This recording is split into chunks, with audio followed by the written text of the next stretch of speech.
Evolutionists say the oddest things when they think creationists aren't listening. Surprising admissions from leading scientists this week on Creation Magazine Live.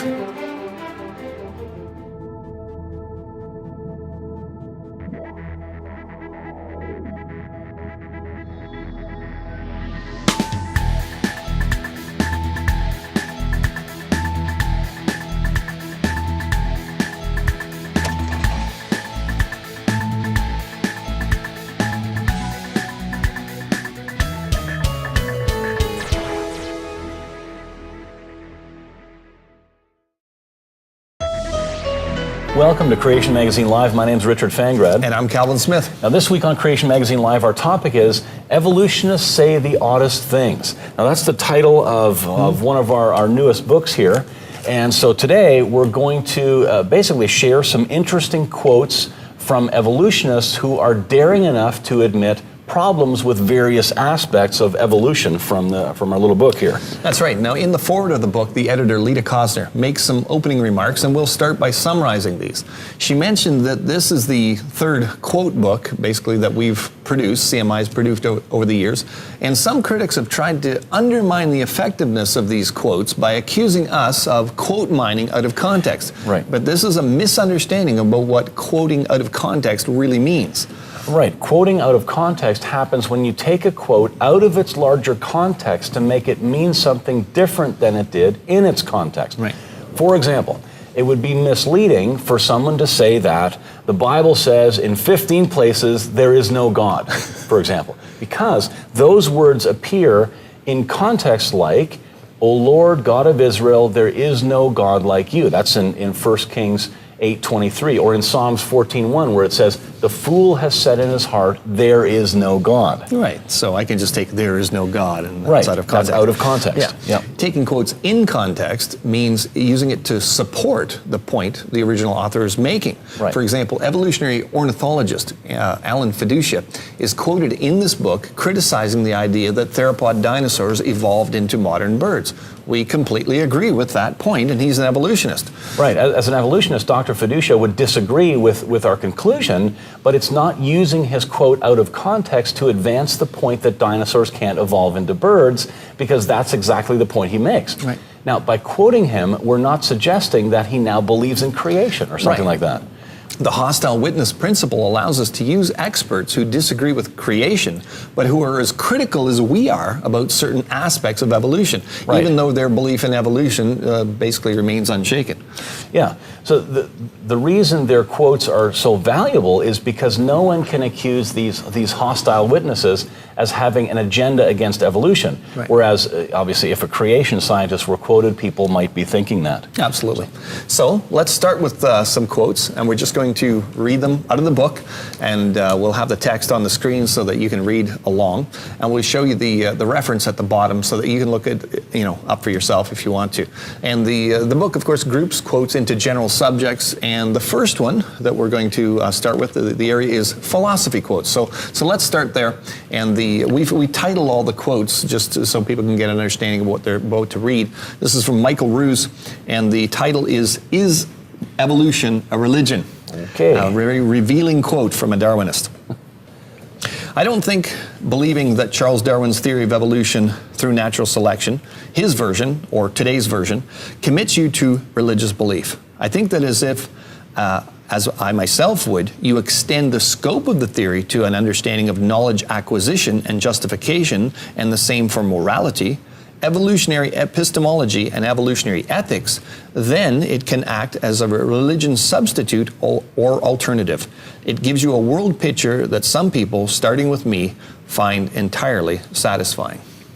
So what he's really admitting is that as soon as you accept that and you start thinking about anything else outside of just how things came to be, supposedly, of course it becomes a religion. Yeah, he's saying at a very basic level, evolution is a religion. That's right. It's often...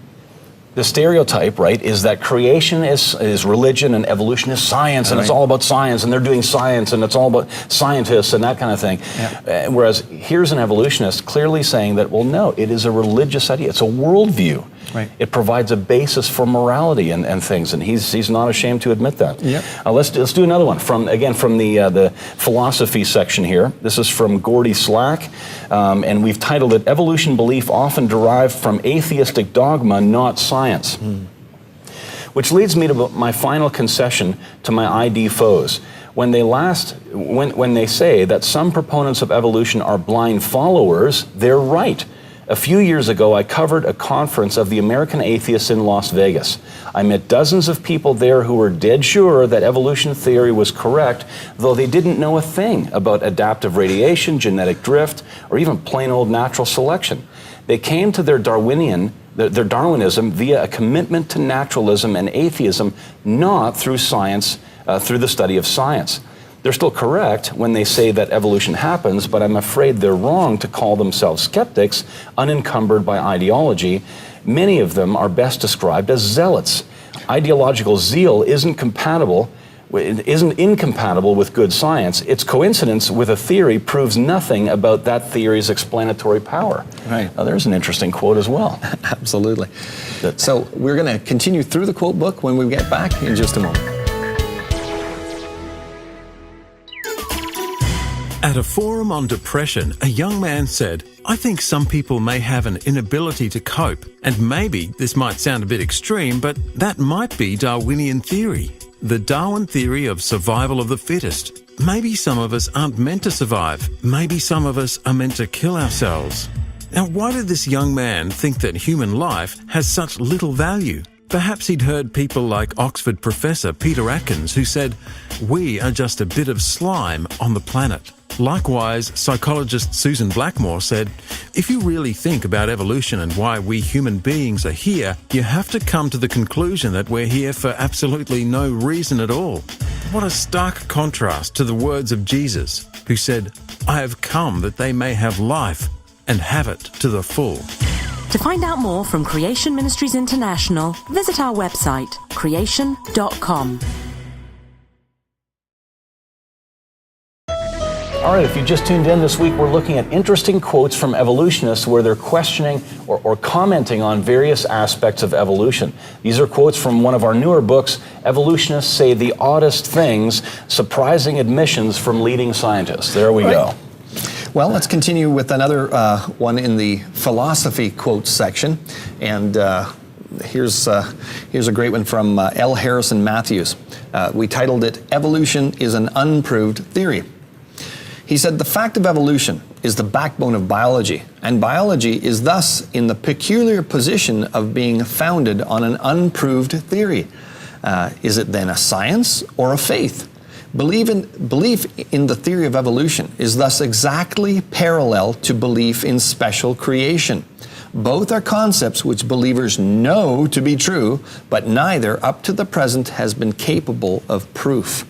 What a stunning admission from a Darwinist, where he's just saying, look, you can't prove creation and you can't prove evolution. And the reason why you can't prove them is because they're not methods, concepts that you can prove using the scientific method. It's about history, it's not about science. And these are things that we say on this show and the articles on creation.com. Our whole ministry is... And we're often criticized for it, but here's a Darwinist and a scientist admitting it. Yeah. Interesting. Okay, let's do another one here. We've got Richard Dawkins, one of our famous one of our favorite atheists here, and the way we title it is Dawkins. He says theistic evolution is a cop-out. This is from the section Evolution Opposes Christianity. Dawkins says this: "I think that it's a tremendous cop-out. If God wanted to create life, to create humans, it would be slightly odd that he should choose the extraordinarily roundabout way of waiting for 10 billion years before life got started, and then waiting for another 4 billion years until you got human beings capable of worshiping and sinning and all the other things that religious people are interested in." Right. Now that's a quote from when he's debating a theistic evolutionist, Francis Collins. Collins, a Christian, calls himself a Christian, believes in the theory of evolution, and Dawkins is just having none of it. That's not helping people to come to Christ by believing in evolution. Atheists recognize that trying to marry evolution with some type of a notion of a creator God just doesn't work. Absolutely. And atheists recognize that. So ironic that in a lot of churches today, there's Christians whose thinking on this issue isn't as clear as Dawkins, who's Exactly. an atheist. Amazing. That's why that quote comes from the area in the book entitled Evolution Opposes Christianity. Yeah. So I'll give you another quote from that section. Theistic evolution removes the need for Christ as Savior. Yikes. This is from Peter Bowler. He's a Darwin expert and anti-Christian, anti-creationist. He says, if Christians accept that humanity was the product of evolution, even assuming the process could be seen as an expression of the Creator's will, then the whole idea of original sin would have to be reinterpreted. Far from falling from an original state of grace in the Garden of Eden, we've risen gradually from our animal origins, and if there was no sin from which we needed salvation, what was the purpose of Christ's agony on the cross? Christ became merely the perfect man who showed us what we could all hope to become when evolution finished its upward course. How much more of an eloquent statement about how damaging this concept of believing that God used evolution and how important Genesis is to the rest of Christian theology. Absolutely. Bowler gets it. Yeah. And yet so many people, so many theistic evolutionists, God used evolution type of notion, they don't get it. It's amazing. Here is a God hater, a Bible hater, and he gets the connection. If you don't have an original Adam, you don't have an original sin, you don't need Jesus. Here's another short one. Atheists are highly religious too, is the title we've given it. This is from Ernst Mayr. All the atheists I know are highly religious. It just doesn't mean believing in the Bible or God. Religion is the basic belief system of the person. Absolutely. So atheists are religious too. We'll be back with more in a minute. Everyone likes to get things for free. Thanks to donors at Creation Ministries International, we have put great effort into making huge amounts of faith-building information freely available online. Creation.com now has more than 8,000 articles. Some of CMI's most popular books are in PDF format to read online for free. All episodes of Creation Magazine Live and other teaching videos are online at no charge. Consider making a donation, enabling us to continue producing free faith-building information. Okay, on this week's episode, we're reading fascinating quotes by evolutionists from one of CMI's, it's Creation Ministries International's newest book. The book is about 150 pages. It's mostly quotes along with some commentary. If you want to get a copy for yourself, you can order that at creation.com. Just go to the web store that's nearest to your country all around the world. Right. Well, let's read one more quote here from that last section about how evolution opposes Christianity and stuff. Yes. And this is from Susan Blackmore, and the title we gave it was "Evolution Implies That Life is Meaningless." Well, from her own mouth, here's what she said: "In the end, nothing matters, and everything is impermanent, and you can't hang on to anything. If you really think about evolution and why we human beings are here, you have to come to the conclusion that we are here for absolutely no reason at all. That can be very scary, but it can also be comforting." Well, I'd agree. How can that be comforting? Yeah, I'd agree with everything except her last sentence there, but it can be comforting. You've got no purpose at all. Yep. The universe is just you're here, then you're not here, zero impact, nothing. It doesn't matter. By the way, there'd be no purpose of teaching that to people either. Right, yeah. Because there's no purpose for anything. It's not comforting at all. Yeah. Let's move on. We've got another section here. Evolution opposes Christian morality. And here's a classic quote. This is from Jeffrey Dahmer. Some of you might remember him. He was. I guess we should give a bit of a background. He was a serial killer in Milwaukee in the early '90s. He killed a whole bunch of people. Some of them he cut them up and ate them. He was into cannibalism and some other things. But he had a remarkable change of heart in prison. Here's part of what he said. "I always believed the lie that evolution is truth. The theory of evolution is truth. That we all just came from the slime. When we died, that was it. There's nothing. If a person doesn't think there's a God to be accountable to, then what's the point of trying to modify your behavior to keep it within acceptable ranges?" That's how I thought anyway. Yeah. Isn't that incredible? It is incredible, and it just shows you how beliefs have consequences, right? Absolutely, yeah. And what's fascinating about Dahmer's story is you can go to YouTube and you look up videos of where apparently he actually accepted Christ as his Savior before he passed away in jail. Well, he was killed in prison by somebody who was calling himself Jesus. Yeah. That's kind of ironic. But yeah. It's amazing. And in his in other biographies, a number of biographies done on this, he's considered to be one of America's worst serial killers. And it's pretty evident from his own words that he understood what salvation in Christ was all about. Yep. And just to think even of being forgiven of that magnitude of sins. Exactly. I mean, what have you done? Are there things that you've done that you think God can't forgive you for? Well, it's very likely that God forgave Jeffrey Dahmer. That's right. And it's interesting, he also in those biographies, he started ordering creation books in prison. And then you can see how he understands the background, the moral creation basis. books countered the evolutionary teaching, and he came to realize evolution's not true, and he came to believe that God exists. Yeah. You know, and I think Hebrews 11:6 speaks to that. Those who come to him must come to him by faith, but must believe he exists. Of course. And when you believe evolution can explain everything, you don't believe God exists. Yeah. Let's go to another quote here. This is from the section, "Evolution does not help science make discoveries." That's a shocking one for most people. Yeah, well, it's science, you know. Okay. Anyway, Philip Skell said this: "None of the great discoveries in biology and medicine over the past century depended on guidance from Darwinian evolution. It provided no support." And see, so many people, well, if we don't have evolution in schools, we won't be able to have science for our kids, and we won't be able to do good science. Yeah. That's the reason that's given often. It's called history. That's what it's called. So no wonder it's not going to help you do science. There's another quote here that's similar to that, and we've titled it, "Other branches of biology do not take evolution into account." Here's the quote. "In fact, over the last 100 years, almost all of biology has proceeded independent of evolution, except evolutionary biology itself. Molecular biology, biochemistry, physiology have not taken evolution into account at all."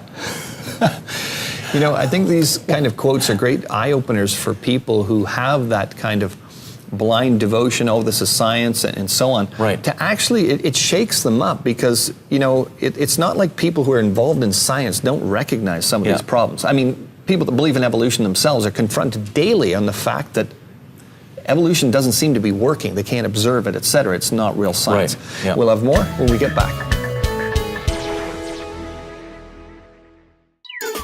Copying the work or design of another person without giving them due credit is called plagiarism. But even though plagiarism is widely regarded as a terrible thing, ironically, it has actually inspired a whole new field of science known as biomimetics. As the name suggests, biomimetics involves mimicking or copying designs seen in the biological world. For instance, the geometric eyes of lobsters have inspired X-ray telescope design, and the amazing properties of spider silk are inspiring chemists in the production of ultra-strong materials. Since scientists are continually uncovering excellent examples of design in nature that are worth copying, isn't it reasonable to conclude that our creator must have designed them? And if they are copying the work of a creator and not giving him due credit, isn't that just another form of plagiarism? Romans chapter 1 speaks of those who do not honor God for what he has created. To find out more from Creation Ministries International, visit our website, creation.com. All right, our subject this week is quotes, and more specifically, we're skimming through one of our newest books edited by Lita Kostner called Evolutionists Say the Oddest Things, Surprising Admissions from Leading Scientists. So here's a classic quote about those evolutionary tree drawings that you see in textbooks. This is from Stephen Jay Gould. "The evolutionary trees that adorn our textbooks have data only at the tips and nodes of their branches. The rest is inference, however reasonable, not evidence of fossils." There's a candid admission. The branches at the end, at the tips of the branches, there we see the animals that are living today, obviously. Right. So, okay, there's data for that. Yeah. And what about the branches? Nothing. Yeah, if you remove them, you just see a bunch of animals. Where'd they come from? God made them.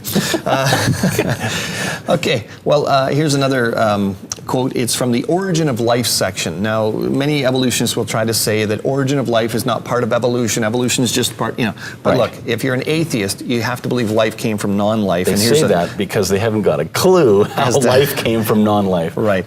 So Paul Davies, a Bible skeptic, obviously, he says evolution requires already living creatures to operate. So he said, obviously, Darwinian evolution can operate only if life of some sort already exists. Strictly, it requires not life in its full glory, only replication, variation, and selection. Darwinism can offer absolutely no help in explaining that all-important first step, the origin of life. But if the central principle of life fails to explain the origin of life, we are left with a problem. What other principle or principles might explain how it all began? And see, he's admitting that they have to explain how it all began.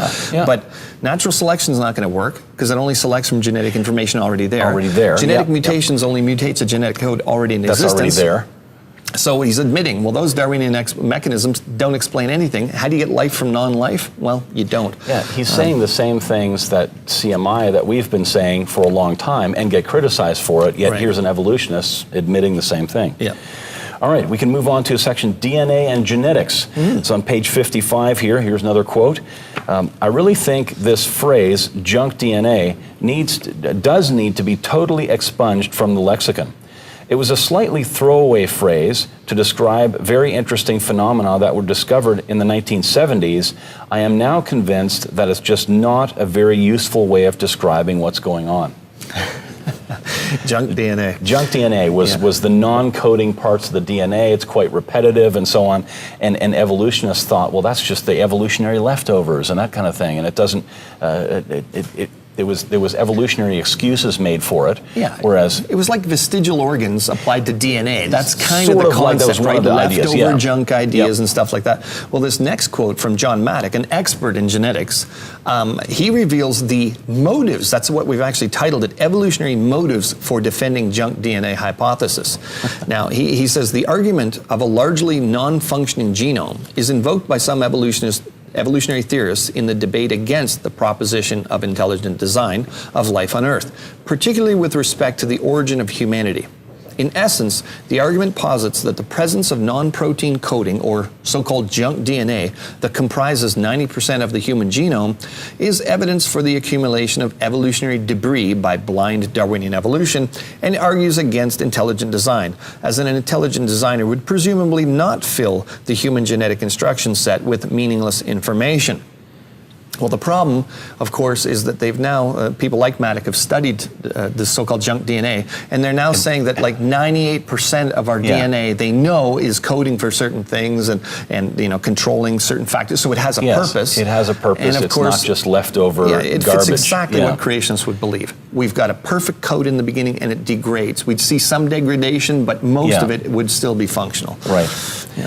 Okay, moving on. This is about bird evolution here. Of course, you've likely heard that birds evolved from dinosaurs, or some birds, that kind of thing. So here's Anne Gibbons, a quote about, and we've titled it, "Theropod lungs could not have evolved into bird lungs." She says this: "Here was the first evidence in soft tissue that theropods had the same kind of compartmentalization of lungs, liver, intestines that you would find in a crocodile and not in a bird.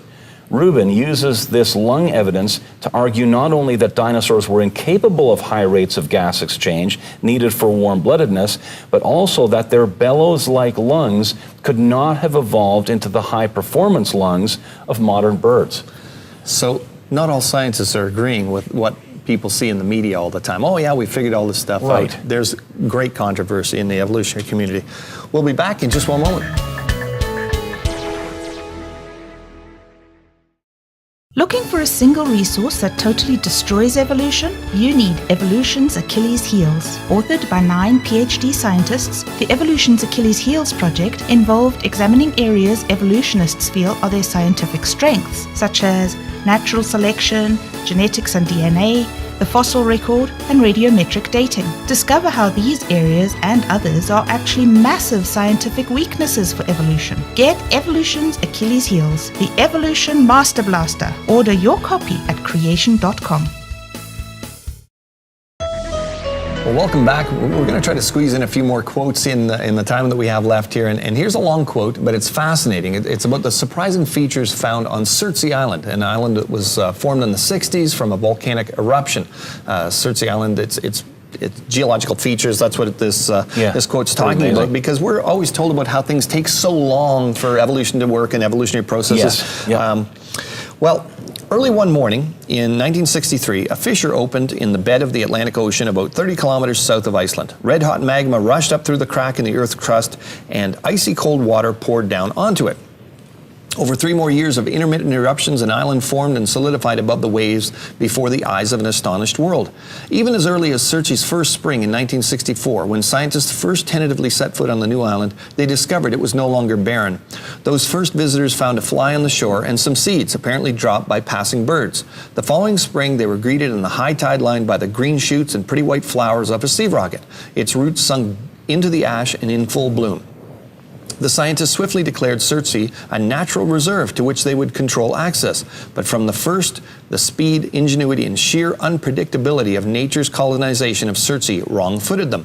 This was an ecosystem created in the first days largely by accident. There was no complex evolutionary adaptation to the surroundings, nor even a replication of ecosystems on neighboring islands. What came, came. Despite the somewhat haphazard arrival of species, says Bogthor Magnusson of the Icelandic Institute of Natural History, one thing led to another, and we now have a fully functioning ecosystem on Surtsey. The plants support insects that attract birds that bring more plants. The best joke is that there is already fossils on Surtsey. It seems that the remains of mollusks and other creatures sealed into sedimentary rocks on the seabed were blasted into the air during the Great Explosion and helped build up the new island. The island has excited geographers who marvel at canyons, gullies, and other land features that typically take tens of thousands of millions of years to form were created in less than a decade. Nobody has seen mountains and gullies form over tens of thousands of years. Nobody's been around that long. Yeah, because we've seen them happen very, very quickly. Why believe that it takes a long time then? It's amazing. And science involves observation, among other things. And here's an observation from Surtsey Island that popped out of the Atlantic in 1963 that now has rounded boulders on the shoreline. Yeah. Often, well, it takes a long time to get rounded boulders. They should be jagged and so on. And everything that this journalist here mentions. Absolutely. Just incredible, some of this stuff. But anyways, let's end with one more. Here's one on radiometric dating from Nature magazine. Nature has probably got to be the world's leading science journal. It's fascinating here. Okay, to pin down the age of older rocks, geologists rely on radiometric dating, which tracks the radioactive decay of elements within a sample. But in the past decade, it has become clear that the results from different techniques and different labs don't agree. Wow. There's a great admission, because you talk to so many people. Yeah, but what about those radiometric dating, their absolute dating methods and all this stuff? No, but there's a variety of different isotopes that evolutionists can use and different methods within that are all labeled radioisotope dating.